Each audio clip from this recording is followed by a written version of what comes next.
기존에 있는 자동차에 관련한 종합 컴플렉스 망을 다 정지해 놓고 그걸 전기만 바꾸는 거잖아요. 근데 테슬라는 접근 안 하잖아요.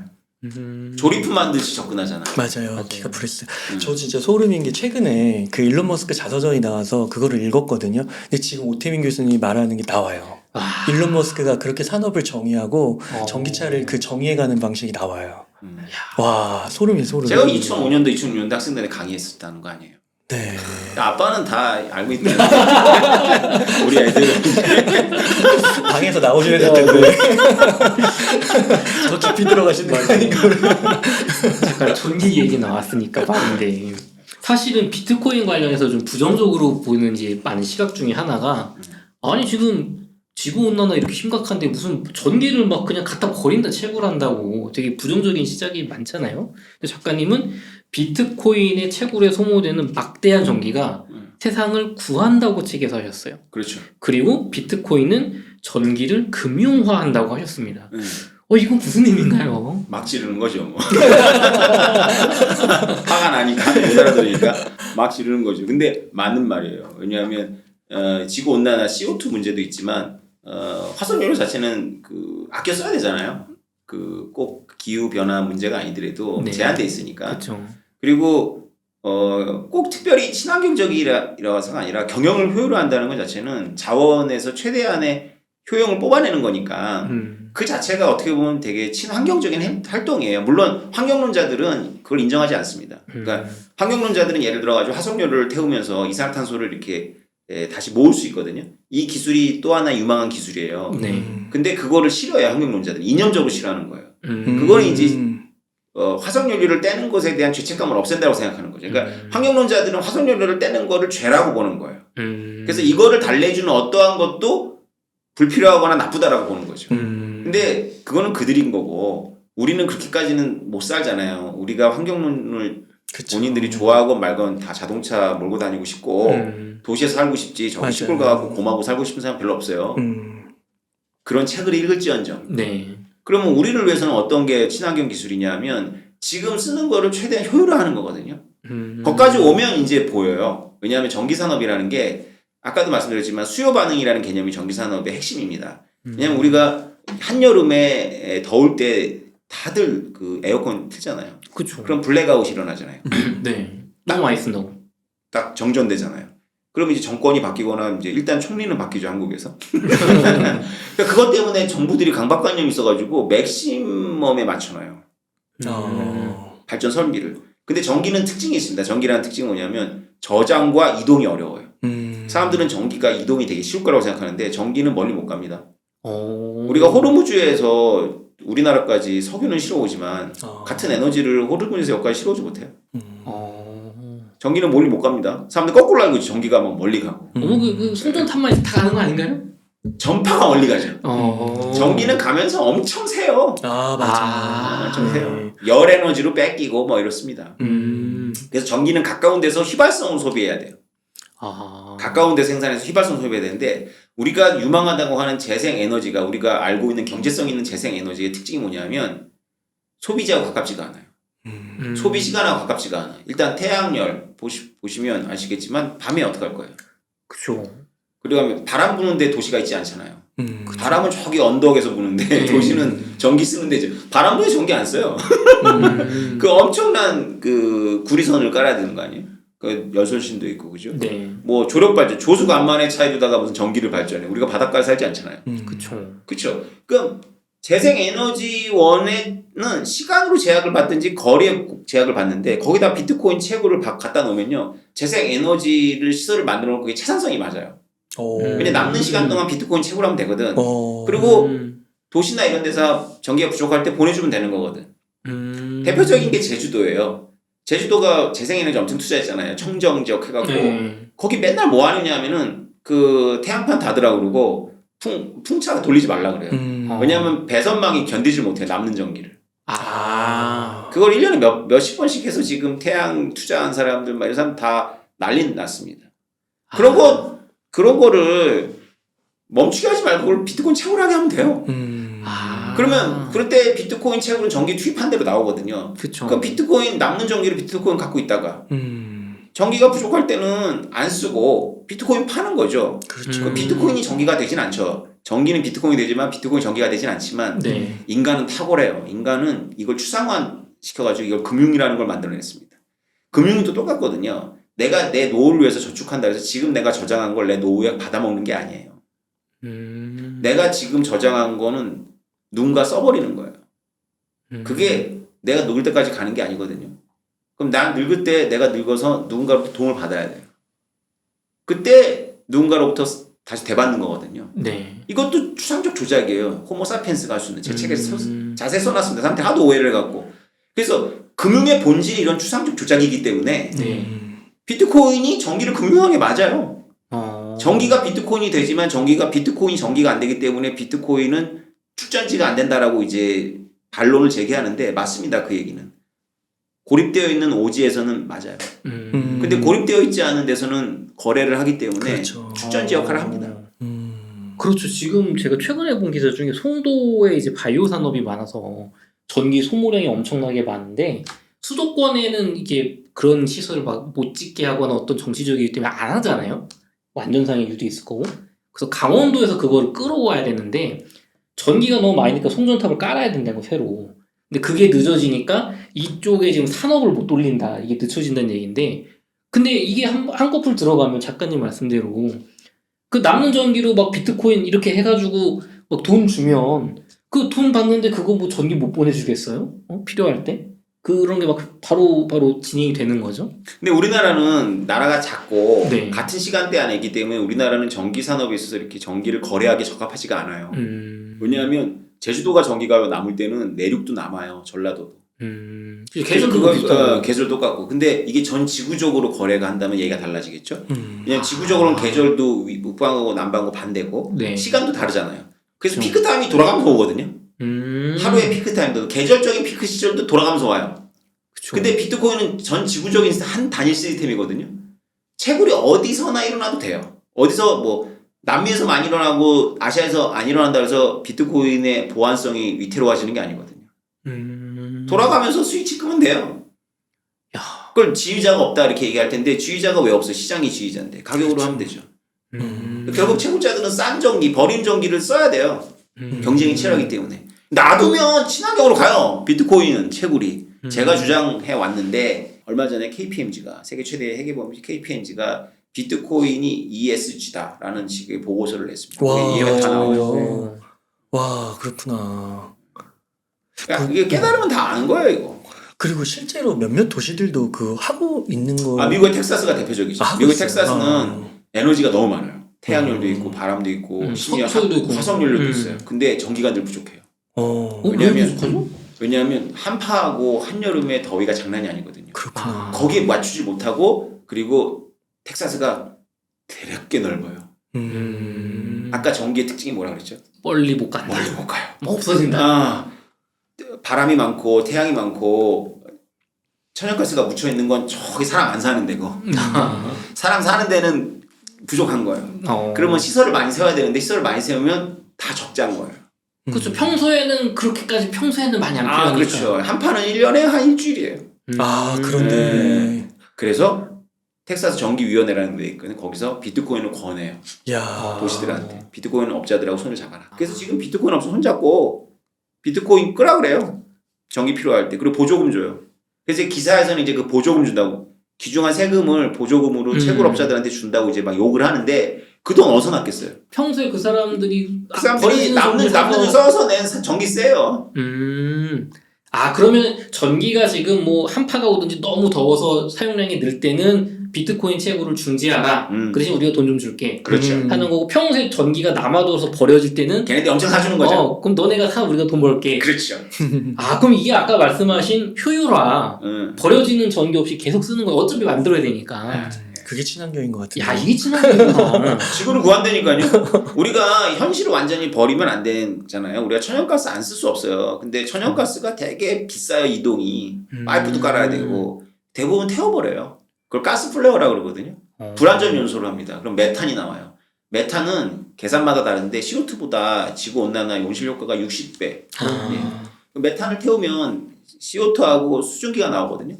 그래서 채굴기는 꼭 도시에 쓸 필요가 없어요. 그래서 아예 그냥 유정에다가 갖다 놓는 거죠, 채굴기를. 그래서 그걸로 발전기를 돌리는 거예요, 채굴하면서. 그래서 돈을 버는 대학생들이 있어요, 미국에. 야. 신문에도 나왔고. 환전이 도입해야 되는 거 아니에요? 이거? 근데 이 대학생들을 보고 했는지 모르지만 엑슨모빌 이런 정유사들이 이걸 해요. 아 그래요. 아.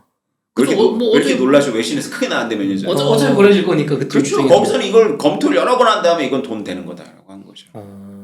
근데 엑슨모빌은 약간 화학 에너지 쪽이고 정유회사. 전기 쪽이고 이러면 친환경이고 또 이렇게 좀 싸울 갈등 요소도 좀 있을 것 같은데. 근데 엑스모빌도 유정에서 가스 플레어를 엄청 버리거든요. 태워버리거든요. 보통의 천연가스는 태워버립니다. 아주 질 좋은 천연가스, 그 다음에 도시로 이동할 수 있는 거, 그 다음에 시설을 지을 만큼 매장량이 있는 것만 액화 천연가스가 되는 거고요. 이 사람들은 뭐 이상적이기 때문에 그게 돈이 안 들 걸 생각해 돈이 엄청 들어요.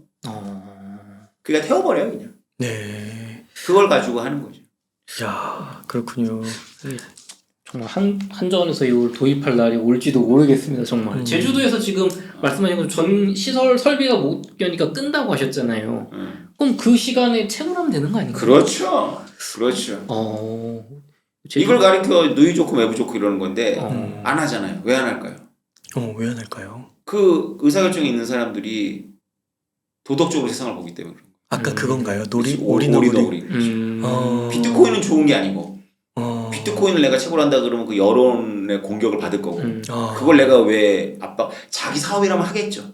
한전 사장님 자기 회사라면 할 거예요. 이 적자를 견디기보다는 그쵸. 어떤 방법을 찾을 거예요. 그쵸. 자기 회사 아니거든. 왜냐면 자기는 있다가 의존받고 있다가 나가면 되는데 내가 욕먹을 필요 없잖아. 그렇죠. 솔직히 말하면 그거예요.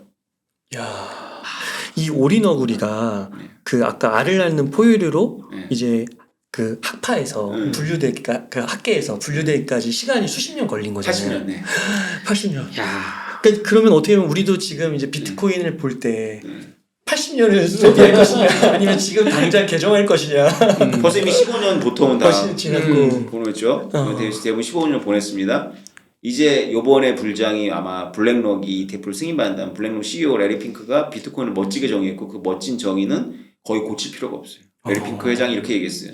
당신이 어느 나라에 있든지 그 로컬 화폐부터 구해내지 않는 비트코인은 인터내셔널 어셋이다. 경제적 자산이다. 너무 좋은 워딩이고 저 같은 사람과는 다른 레벨의 분이니까 그분이 이렇게 정한 걸 왜 써도 돼요. 그리고 그렇게 되면 이제 드디어 비트코인의 당공유 포유류라는 그런 이제 학명이 생긴 거죠. 비트코인은 글로벌 어셋이다. 그걸 오태민식으로 말하면 수년 전에 외쳐왔던 지정학적 자산이다. 지정학적 자산이다. 그러니까 오히려 진짜 한편으로는 배우신 분들이 거기에 너무 이렇게 매여 있으셔가지고 이런 거를 못 깨달을 수도 있고 그렇죠. 못 이해하실 수도 있겠네요. 그럼요. 예. 오리너구리가 그게 한 번에 있었던 해프닝이 아니에요. 인간은 늘 그래요. 그 정도의 차이가 있는 거지. 작가님 책에서 보면 결제의 최종성이라는 개념이 네. 금융 시스템에서 굉장히 중요하다 이렇게 강조를 많이 그렇죠. 해주셨단 말이에요. 네. 그러면서 비트코인은 결제의 최종성을 갖는다라고 말씀하셨는데 그 의미가 좀 어떤 걸까요? 네, 우리나라 사람들은 이제 변제 최종성, 결제 최종성이라는 말을 거의 안 썼을 겁니다. 이건 이제 아주 좀 특별한 그 직무에 있는 사람들만 쓰는 말인데요. 금융업에서는 되게 중요하죠. 그러니까 우리가 돈을 외국에 있는 누구한테 보내면 내 계좌에서 그 계좌로 간다고 생각하지만 우리가 생각할 때는 그게 맞는 말이지만 돈은 실제로 가지 않아요. 그 거쳐 있는 은행들 간에 장부가 쫙 순차적으로 바뀌는 거거든요. 예를 들어서 내가 택배로다가 김치를 보내면 그 김치가 가는 거죠. 그렇죠. 근데 우리 인간은 알고 있어요. 돈은 돈이 갈 필요가 없다라는 거. 가운데 껴있는 데가 장부만 바꾸면 돼요. 연쇄적으로. 근데 문제가 있죠. 가운데 껴있는 어느 주체가 망할 수 있어요. 그럼 돈이 도달 안 하잖아요. 그렇죠. 그러면 이 금융 시스템 전체가 신뢰를 무너지잖아요. 그래서 어떤 한두 은행의 도산으로 인해 가지고 보낸 돈이 안 가지 않도록 제도화 시켜 놓는 거예요. 이걸 변제 최종성 이렇게 말합니다. 그래서 변제 최종성을 지키려면 법이나 무시무시한 폭력이 필요한 거예요. 그러니까 금융이 이제 사금융이었을 때 변제 최종성은 폭력으로 지키죠.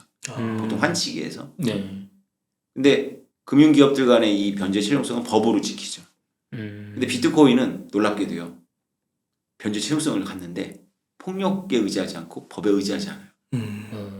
그럴 수 있는 최초의 글로벌 머세지인 거죠. 최초에 인류가 처음으로 만드는 거예요. 인류 역사상 이랬던 어떤 화폐나 에셋이 자산이 없었나요? 그렇죠. 만약에 법에도 폭력에도 의지하는 변제 최종성을 달성하려면 금덩이를 직접 줘야 돼요.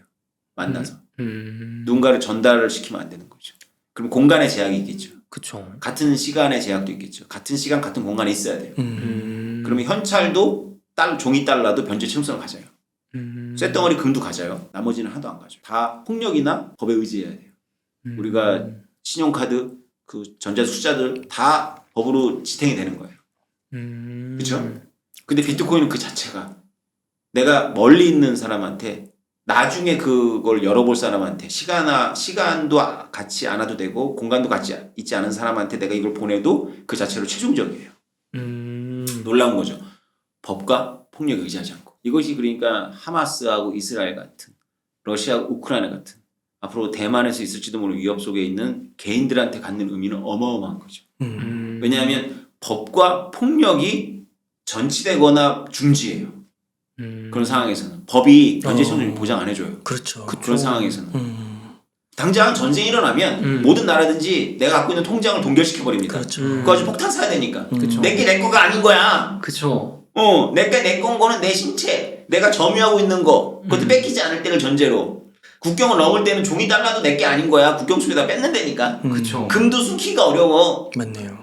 금도 무거워요, 또. 그렇지. 그거. 뭘로 넘을 거야 국경을? 변제 채용성이 필요한 거예요. 폭력과 법에 의지하지 않는. 놀랍지 않습니까? 네. 이걸 깨달으면 비트코인 때문에 하던 일을 다 그만두고 책 쓰고 강의하게 된다니까요. 이걸 못 깨달으니까 비트코인 뭐 튤립 아니야 이러는 거예요.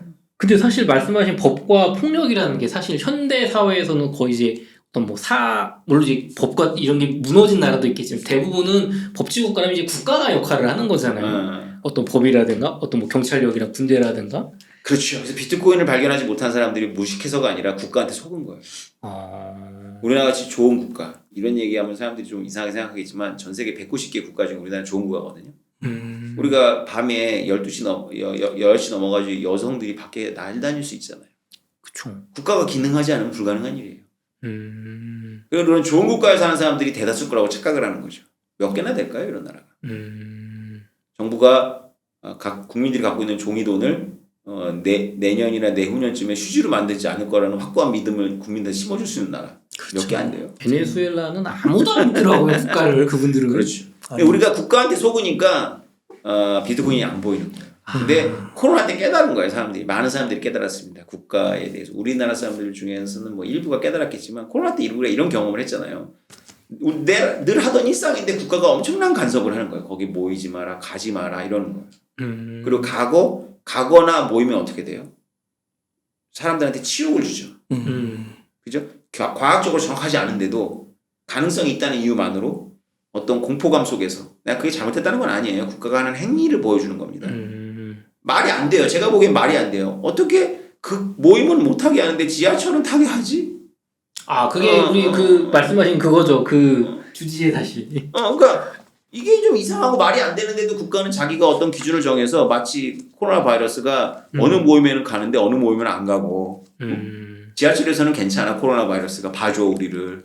응? 그런데 어느 모임에서는 안 돼. 뭐 이렇게 우리 2년을 살았어요 거기를. 국가가 여기까지 할 수 있구나. 그리고 저는 소름 돋았던 게 제가 백신 맞으라 그래서 소아과가 동네 소아과 가서 백신 딱 맞고 나오는데 내 카톡으로 딱 올리더라.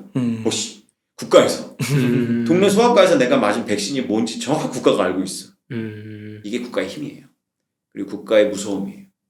여기서부터 국가는 마음먹으면 할 수 있어요 이렇게. 그럼 내 자산이 온전하겠어요? 도대체 국가가 파악하지 못한 내 자산이 뭐가 있어요? 당신들이 살고 있는 아파트를 국가가 파악 못하고 있겠어요? 통장의 예금을 맞아요. 얼마나 갖고 있어요? 그러면 국가가 파악하지 못하는 자산을 얼마나 갖고 있어요? 뭐 금고의 현금 정도. 그렇죠. 그게 모빌리티거든요. 국가로부터 자유로운 모빌리티거든요. 네? 모빌리티가 있나요? 대부분의 한국 사람들은 한국이랑 국경 못 넘습니다. 모빌리티가 없기 때문에. 한국은 괜찮은 나라죠. 근데 여기가 베네수엘라면 어떡할 거예요? 지금 중국도 그렇잖아요. 중국 그렇죠. 네. 국가의 힘은 더 노골화돼요. 사람들이 착각한 게 있는데 뭐냐면 IT가 발전할수록 개인의 역량이 커질 거라고 생각했죠. 아니 개인의 역량이 커지는 것만큼 비대칭적으로 국가가 정보를 빨아들이고 있어요. 중국 같은 경우는 뭐 이렇게 카메라가 있어서 사람들 신용 점수하고 얘가 어디 가고 이걸 그냥 다 데이터베이스로 하고 있다고 하더라고요. 우리나라 같은 경우에는 국가보다는 네이버나 구글이 우리에 대해서 더 잘 알아요. 근데 국가가 그냥 가만히 놔두기 때문에 그런 거예요. 평상시라서. 근데 국가가 리바이어던이라고 하거든요.